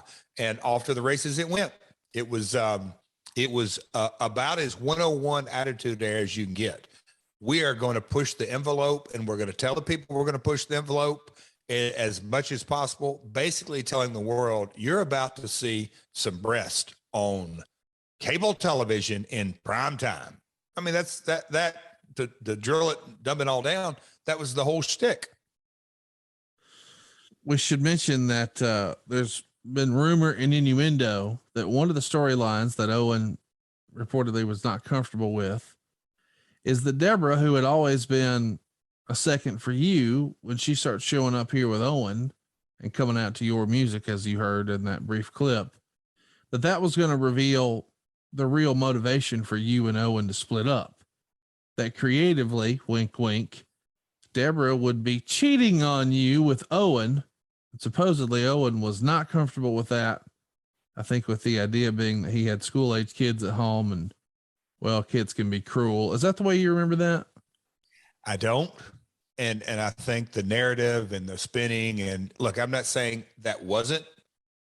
What I do remember was, okay, we've had tags, we've had 6-man tags, we've had this. Oh, wait, we hadn't had a single with Road Dogg against Owen one week, and the following week we're going to have it with Double J and Billy. So we're going to tell this story that way. But this promo and Brian's ability to craft an image and a story out of a simple, literally a simple little promo, took on a life of its own. And again, you just think about the pros that were involved with this. And I'm saying Road Dogg, King, and Lawler, that they didn't sit backstage and think this through. Hey, you say it's this organic. Yeah. Boom. But organic with 3 pros. And that people, oh, wait. And then you'd want to talk about a real pros pro, McMahon going, bingo, I'm capitalizing on that. On May 2nd, we're in San Diego. Nicole Bass is going to replace Sable in an evening gown match against Deborah and beats her before you come out and hit her with a guitar. And somehow this leads to Val Venus making the save and leaving with Deborah. What do you remember about this? Little confusion because, again, Nicole Bass, I feel like just sort of came on the scene very quickly. Attitude Era again. You've had all kinds of shapes, forms, and fashions of characters, males and females, the oddities. I mean, we could really go down a rabbit hole of all the different characters, but this story just kind of appeared out of nowhere with Nicole. And I had no idea where it was going. It was like, okay, so this month, this is the shtick, if you will. She eventually becomes women's champion. That's right. Deborah was women's champion. She beat Sable in an evening gown match where Sable refuses to lose, and Deborah gets stripped and is awarded the title. Sable isn't seen again for a long time. What do you remember about Deborah becoming women's champ here? Again, I've touched on it, but I can remember giving the SMH, shaking my head. So wait a minute now. She's the champion. Can she lock up? But I mean, hey, it was Attitude Era. Lots of, not just, it was what it was. Did you think that when you gave David Arquette the world title personally? Were you worried about his lockup, or is it just something you do for women? Just for women. Okay. That's how I am. So the Val storyline goes nowhere. Deborah slaps Val, and it becomes you and Deborah against Val and Nicole Bass at Over the Edge. We talked about enough of that night on the Owen episode, available in the archives. I think it's still it's more than a podcast. It's an experience. If you haven't heard it, if it snuck under the radar, you should go listen to it. I don't want to get you back in that sort of state of mind and go down that road too much here, but is there anything you want to add about Deborah that night at Over the Edge, or can we move on? Well, I'll try to keep it lighthearted. I think it's the only time I ever raised my voice at her. And I'm saying that because, Jeff, you're up, and we went into it. The feedback off that episode to this day is kind of crazy, but no, we had to do a promo right before we went out, and she started to ask me questions, and I was in no mood to, it shows on camera. I think I said, "Shut up, let me get this done." Something to that effect. I don't remember exactly, but that may be the only time that I legitimately got upset and raised a voice. But that's again, go listen to that episode. It was I do remember us walking through the match earlier in the day, and me and Val obviously were designed to carry the load, but it was going to be a quick match, and it ended up being a quick match. But let's just say this: I do not think Brother Dave Meltzer would have given this mixed tag a 5-star. Maybe if Ospreay would have been in it as special ref, we might have got a 4.5 star. But I don't think Jeff and Deborah versus Val and Nicole Bass would have got a 5-star. That's just me going out on a limb. You got an impression you want to share with us right now? No. Okay. It was not going to be a good match. The next night you guys do some confessionals about Owen. I just want to move on from that. Yeah. Deborah's women's title becomes a crutch for you of sorts, and you use it to help gain yourself the Intercontinental title from the Godfather on June 9th. And I want to point this out for a couple of reasons. So hold on. The just real quick, me using the Deborah title. Yeah. I can remember going through that finish because there were a lot of moving parts, and like, how are we going to do this? And we involved the IC title. It just kind of fell into place. And a couple of attaboys that coming through the curtain, like that finish worked. So I say all that. It gelled. Go ahead. Sorry. Sunday Night Heat, Nassau Coliseum. You wrestle Mark Henry, 2 minutes, goes to a no contest. It's just a big schmoz, which leads to Steve Austin coming out and hitting the stunner on D'Lo and Henry before chasing you and Deborah backstage.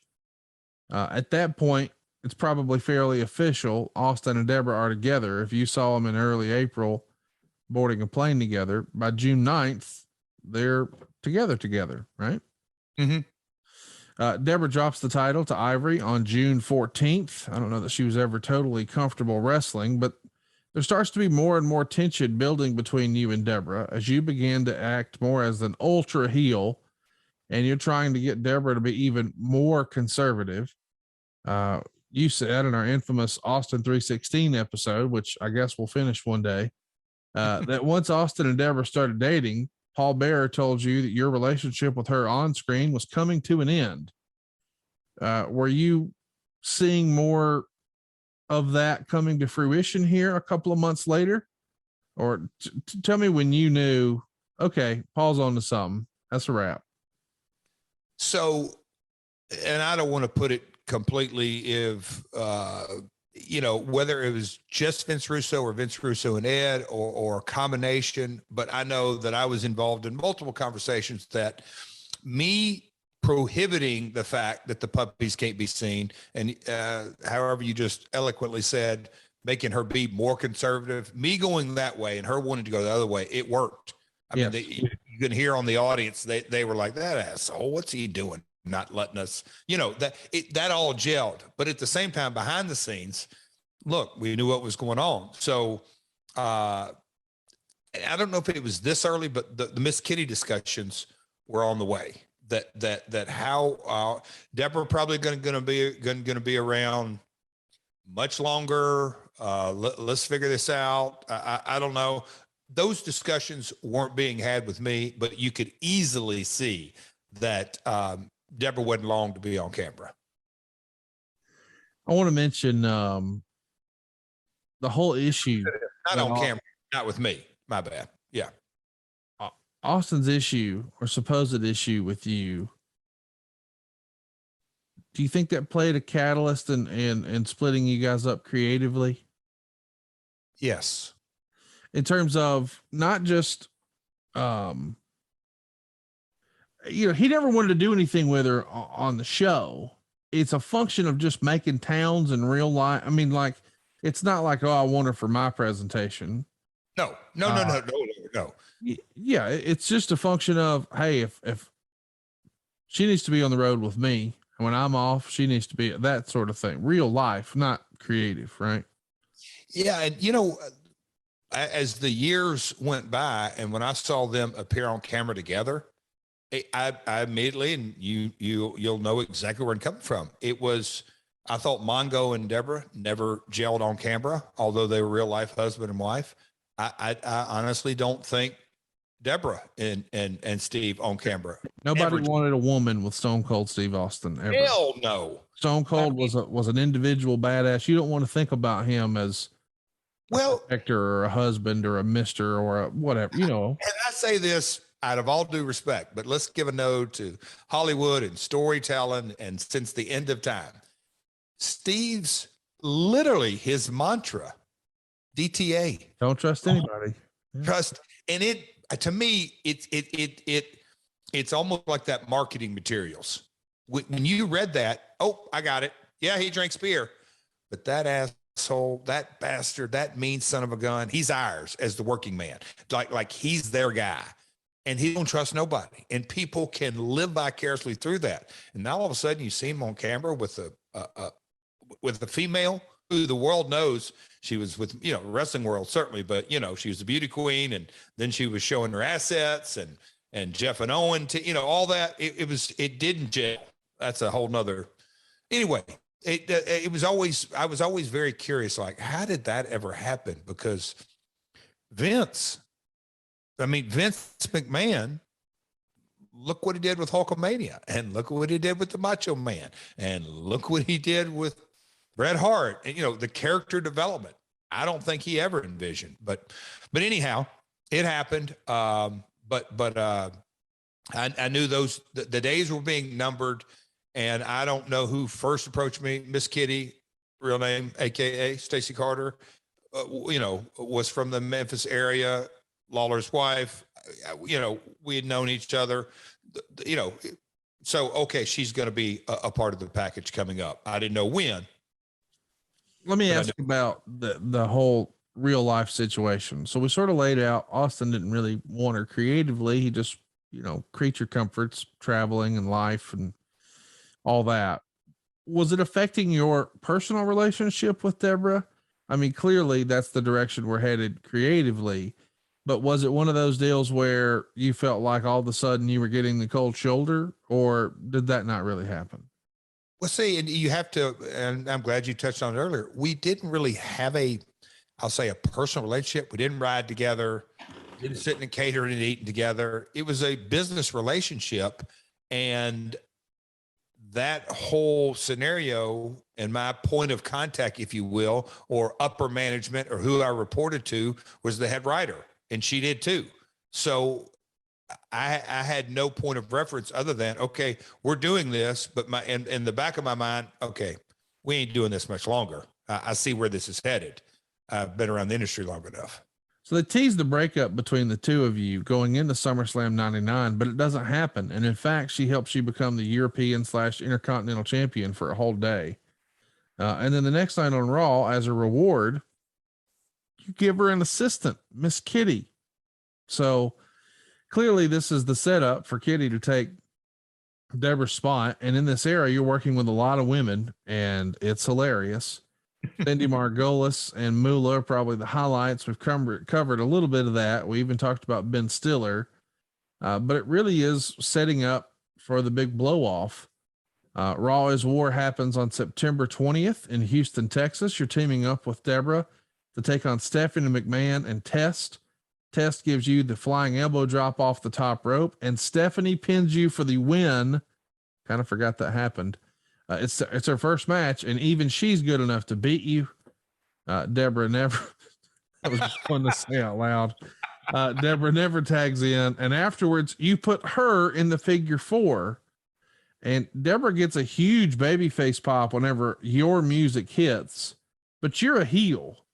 So it's always been an interesting thing in that you're looking for booze, and as long as you got her with her, they're going to cheer because they're happy to see her.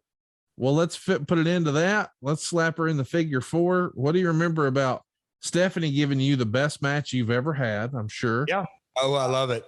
And then, figure 4 and Deborah, this is a fun day for you. It's hard to do first in this industry, but if you really think about that in context, Vince McMahon first became a heel at the Mid-South Coliseum. Mr. McMahon was born in Tennessee. That's accurate. Stephanie McMahon, the chief brand officer, the bride of Triple H. Yeah. But also, I think Vince McMahon is probably the best heel persona in the modern era. And I think he's drawn a boatload of money if everything goes with it. But I think Stephanie is right up there at the very top of it. She can cut a promo like no tomorrow. I think Karen's a good female heel, in Impact. And I always used to tell her, I'm like, you've got a sense of delivery that people just want to boo you, hiss you, slap whatever it may be. But Stephanie that. And so me getting to have Stephanie's first match, how about that, pal? But I always look back on that time, but that wasn't easy. So Test Andrew Martin, wow. I don't say he was just breaking in, but he hadn't been in the business too long. Stephanie's very, very first match. And then Deborah, basically a non-wrestler. So I had my work cut out on Raw, but it happened. A lot of moving parts in those days for sure. But you also put Deborah in the figure 4. What do you remember about this? Well, the thing is, it just fit the Double J persona so much that here I am getting beat by Mr. McMahon's daughter. But what do? I take it out on my second. So when Deborah's music, my music would hit, Deborah, the babyface pop, the whole world knew they're cheering her. Well, maybe not cheering her, cheering the Puppies, but they're booing me. So the package worked. Man, you talk about Attitude Era 101. Deborah's going to try to help China defeat you at Unforgiven by hitting you over the head with a guitar, but the decision is reversed by Tom Pritchard and Harvey Whippleman.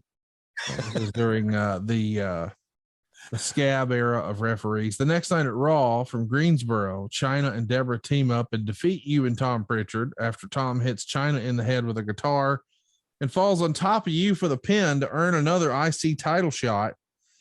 And that's really the end of your connection with Deborah in the World Wrestling Federation. After her being close with Owen for his accident, you're at the SmackDown taping when D'Lo and Droz have their accident. Mm-hmm. You finish up not too much longer after you steal $300,000 from Vince McMahon personally and put China over. It was the 38, dude. It wasn't 357. It was the 38. But go ahead. You say goodbye to Deborah? Is it that type of relationship? No. I mean, it was, no, when just and the China segue, not China, the Miss Kitty segue, and just everything going on. But I got it. It was what it was. The run had come to its end. The IC title storyline was between me and China.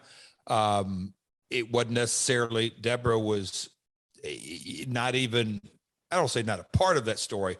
The story was me and China, and the means that we got there was going back to the Puppies, going to Cindy Margolis, the makeup lady backstage, the match that we had overseas in the UK, me and China, just that whole Good Housekeeping, that whole vibe. Again, character development. China, in the DX faction, it just gelled. And Deborah, the run was over, if you will, with that storyline on camera as well.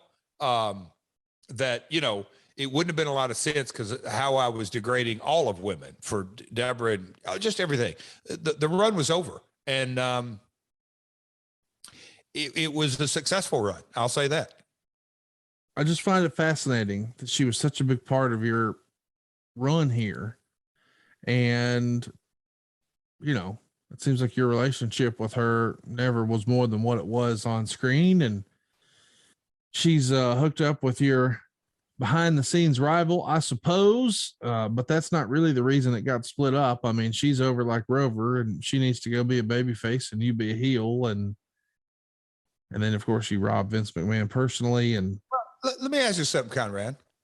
Her being a straight babyface, wasn't a lot of longevity in that. Right. And those conversations between me and Russo definitely took place. That, like, where does that character go? Because if she just comes out as a babyface, hey, here they are.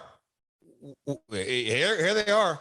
Well, OnlyFans wasn't around back then, but I mean, what does week 2 look like? And so the character package, the character development worked well. But her being a standalone babyface, I think, had a very limited shelf life. It's just interesting to think about what if you hadn't have pissed off Stone Cold so long ago, and then he wouldn't have personally convinced JR to cut your money, and you wouldn't have been asked to take a pay cut in the biggest year in the history of the company, and he hadn't have stolen your girlfriend on camera to be his real life backstage girlfriend. And if we could have just made sure that you could hit the ropes and bust an egg, yes, that you guys, maybe WrestleMania 2000 very much could have been Deborah on a pole, for the world title, you and Stone Cold in a street fight. Could have worked. Well, Deborah on a pole and a guitar on another pole and Beetlejuice on a third pole. We just have to figure out what that fourth pole would be. Let my family save your family some cash. You don't need perfect credit. You don't need money out of your pocket, but we will save you money. It's not a matter if, it's a matter of how much. SaveWithConrad.com. If we could have just got your sorry ass running the ropes real hard, there's no telling what you could have done, really. Hey, maybe a dozen eggs. Maybe a dozen eggs on the other pole. There you got it. Dude, you are a booker and you don't even know it. When you start up your promotion, pal, and I'm not starting the promotion, you're starting the promotion. Oh, no. You quit slinging them mortgages like that facade that you've got going on. Yeah, you're a damn wrestling promoter. Dude. I'm totally kidding. Now would be a good time for you to rip off that shirt and reveal the Global Force Wrestling t-shirt, because everybody's waiting on a few announcements. Oh, Lord, they're going to get them. Just not going to be about me promoting. Well, we'll see. So I assume you don't keep in touch with Deborah after you left the company. Did you ever have any conversation with her at any point about coming into TNA? No, not about coming into TNA. No, never about coming into TNA. Again, timing's everything. Her persona and her character really fit the Attitude Era in multiple ways. She wouldn't have, so to speak, really fit in the knockouts as we were developing them, as we'll get into that on other episodes. When's the last time you spoke to her? Oh, God, at a convention, probably. Because she does the signings and that kind of stuff. Y'all do you have each other's phone numbers or emails or anything? No. No. Yeah. She's moved on. Do you think her legacy in the business will be puppies first and foremost? Well, let me ask you, what would it be if it wasn't that? And I mean that. Well, if you were a WCW fan, you never saw any of that. You just saw her with the Queen. Deborah. Yeah. Queen Deborah. Okay. Yeah. Yeah. You had the Queen Deborah persona and then the whole puppies thing. And yes. Okay. Yeah. Fair enough. I'd say, those are the two personas. in the legacy's puppies, Jeff. Yes. Yeah. For sure. Lopez wants to know, do you believe Deborah being synonymous with puppies in the Attitude Era helped or hurt her potential Hall of Fame status? I don't see how it could hurt because I think because it doesn't age well, right? I think that's no, without question. But without it, where does she fit in the Attitude Era? I'll so to speak. It's what brought her to the dance, right or wrong. You look at The Godfather, right? Kind of in that same shtick, if you will. It's what brought him to the dance. Papa Shango didn't so much bring him to the dance. The Godfather did. Ted the Hillbilly Hill wants to know, love the show, but do you think Deborah ever felt like you were really a horseman, Jeff? I don't believe this fictitious Twitter. That's really Conrad Thompson. No, that's the question from the. Oh no, that's Conrad Thompson piling on. Should we text her and ask? You are the only human being alive. That and some of your followers out there, and I don't mean as in Twitter followers, like the folks that you brainwash. Jeff. Anyway, I'm kidding. Well, next week we're going to have a little fun, and we hope you guys have fun with your Thanksgiving turkeys. By the way, Jeff, I'm going to be sure to post pictures of my turkey, and I expect you to do the same.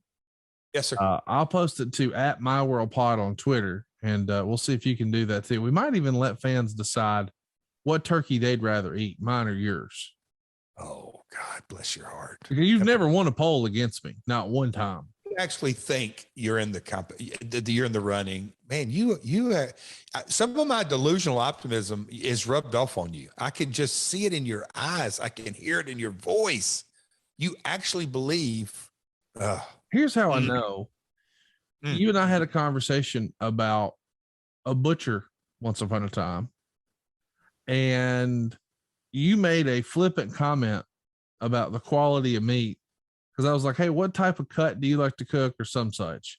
And you had a throwaway answer like, whatever's on sale or something. It was, I just go down to the local a place where I could buy batteries or a garden hose or tires or an oil change or outfit children or wrestling toys. I could buy all of that. And while I'm there, I get the meat. I'm going to feed the family. And then you come on this show after you're getting the world's worst meat in the world. And you're like, buddy, I'll beat you. I got this fancy grill. I got the same grill, but I didn't start with a turd piece of meat. And that's what you're starting with.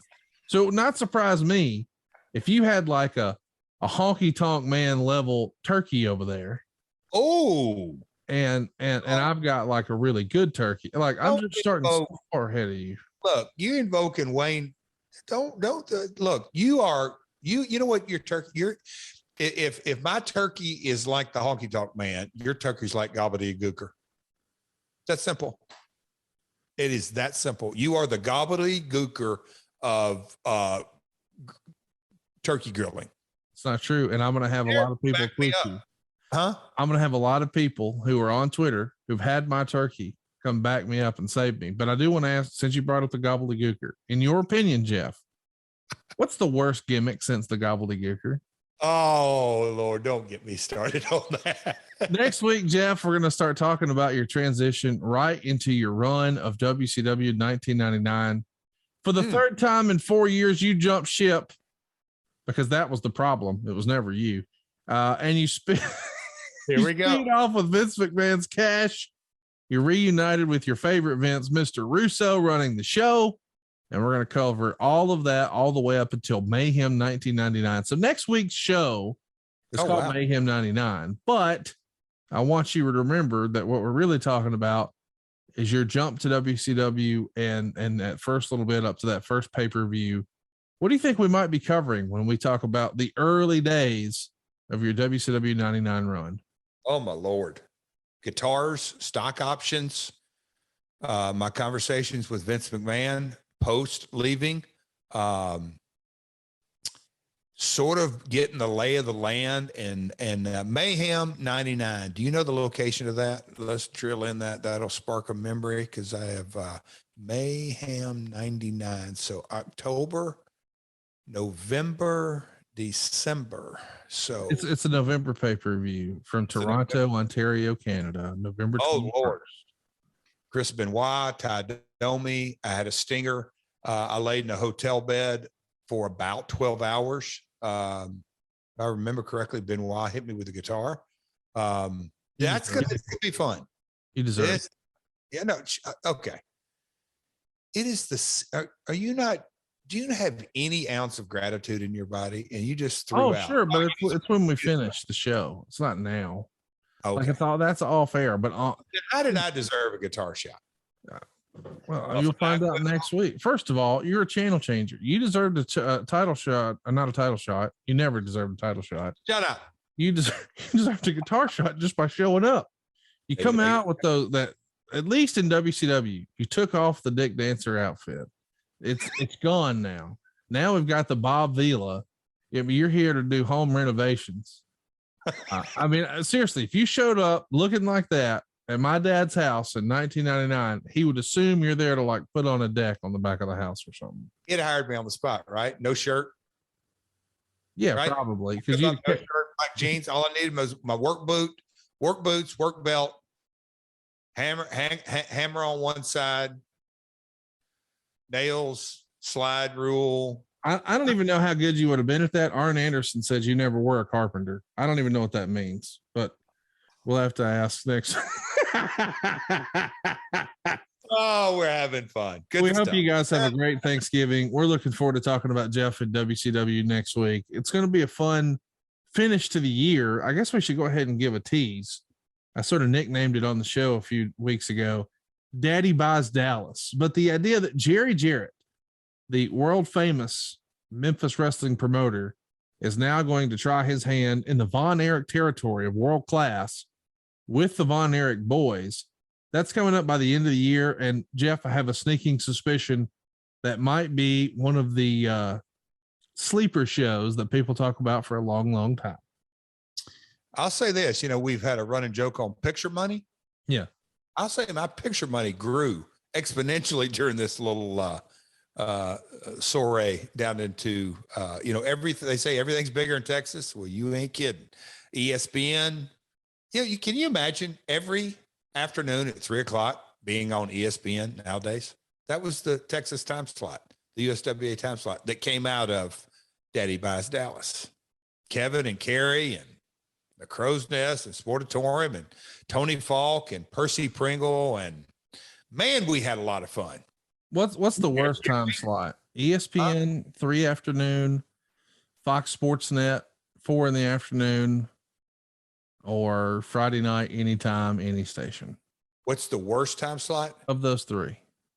Well, just because ESPN was every day at 3, and there's opposite. I can remember Oprah and those talk shows. So Monday, Tuesday, it was a consistent time slot. Friday at 4:00 on Fox Sports Net. Dude, that is really, really hard to get traction. And we did somehow, some way. Yeah, that is a footnote. When you look at things, it's kind of amazing that we did get some traction, noticed enough. Spike took that into consideration. That was kind of amazing. But, the Rampage time slot is tough. There after that almighty male, 18 to 49, or that demo 18 to 30, whatever. I don't want to get into demo discussion, but SmackDown out for 2 hours, and that is a tough time slot. Every now and again, I'll ask a question here to Jeff, like, what time is it? And he'll tell me how to wind to watch. You asked what was the worst time slot. Yeah, that was like 30 minutes ago. I forgot. Oh, you're so full of crap. Hey, man, enjoy the games today. I hope you guys have a great Thanksgiving, and I'll be sure to send pictures of what a real turkey's supposed to look like this Thursday. I'm calling Bischoff right now. We are game planning to expose you. You know what it is? The Conrad expose. He's a farce of a chef. Buddy, do you think I got this fat by accident? I know where the good eating is, and I bet you don't even use a damn thermometer. It's going to be. I have a electronic digital bad boy that works to a T. I feel like you just got on the show and bragged about having a color TV. Everybody's turkey thermometers are digital. You put the little probes all over. I'm going to whip your ass next year. You just wait. We'll see. Next year, Turkey Off 2022. People are going to be talking about it. It's going to be over at Ad Free Shows, just like all of our shows are, early and ad free. Adfreeshows.com is the place to be. And we'll be back next week talking about all things Jeff in WCW when he first jumped over, all the way up until that first pay-per-view. Mayhem 1999 will be our subject, but it's really about Jeff's run in WCW. So check it out, and don't be sleeping on our Twitter. It's at MyWorldPod. We're going to throw up some clips this week. There's some fun interactive polls. There's something for everybody. It's at MyWorldPod. And of course, all of our shows are at adfreeshows.com. And we'll see you next week right here on My World. Peace. Hey, it's Conrad Thompson. Thanks for checking out the podcast here on YouTube. Be sure to hit the subscribe button and the notifications bell so you get a notice anytime we upload some new content. And go save yourself some money right now. If you're in a 30-year loan or you have credit card debt, it's not a matter of if I can save you money. It's a matter of how much. Find out right now for free at SaveWithConrad.com.